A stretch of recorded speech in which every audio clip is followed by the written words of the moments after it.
Okay, here I am, finishing up on this little reportage of Trump's big blowout on Saturday night in Palm Beach, Florida. His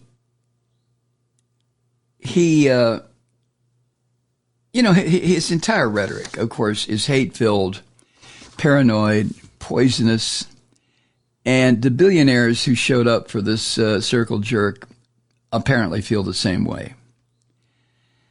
Now, where he was having his little soiree was at, like I mentioned, this guy Paulson, his estate. And that estate sits along the waterway, the intercoastal waterway that separates the town of Palm Beach. That's a wealthy community on a barrier island just off the coast, just over the waterway from the mainland of Florida. And according to the Census Bureau, it's about 94% white.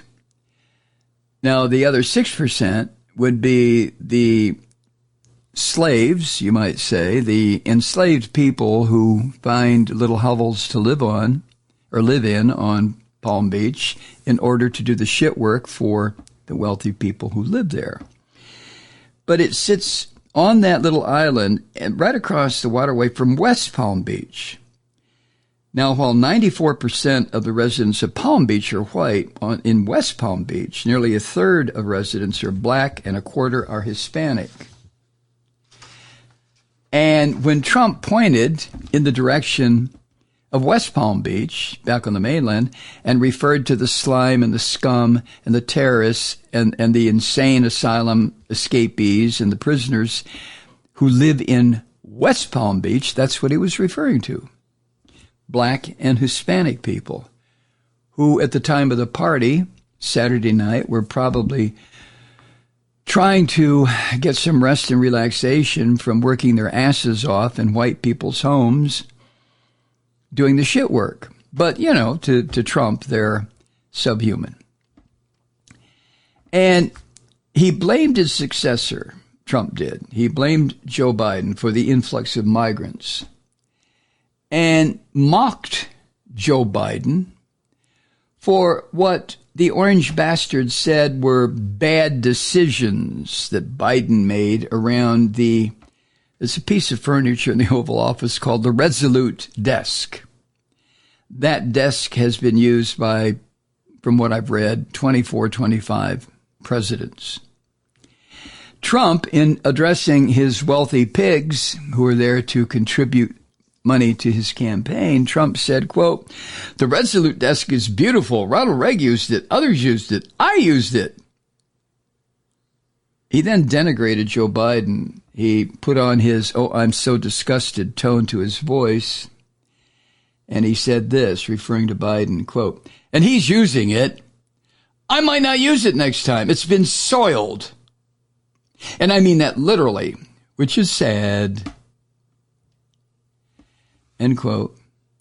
The person who witnessed this disgusting little display of garbage pouring out of Trump's mouth, this person said that dinner guests at that point laughed.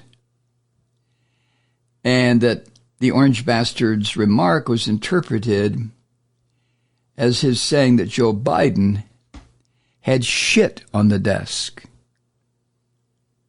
Now, the Times doesn't use the word shit. The Times uses the word defecated in deference to those among us who might be shocked at that four-letter word. Trump also, according to the people who were there who spilled the beans on this son of a bitch, Trump also tried to point to parts of his record that would appeal to the billionaires in attendance.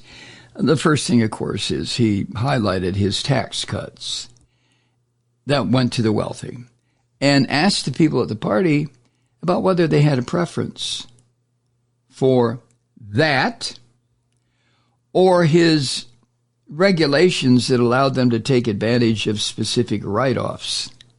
You see what this party was all about. You support me and give me a little change from your vast fortunes, and I'll make sure that your life continues to be just oh so wonderful because you have oh so much money. The rest of the people in this country can go fuck themselves. I don't care about them. That's Trump's message. And I always wonder why the misguided, mouth-breathing white people who you see in the videos of these rallies that he has, don't they know that? No, of course they don't. They don't realize that they are being used to a degree that is almost obscene. But they continue to support him. And then Trump said this, quote, "The most successful people in the whole country are in this room." End quote.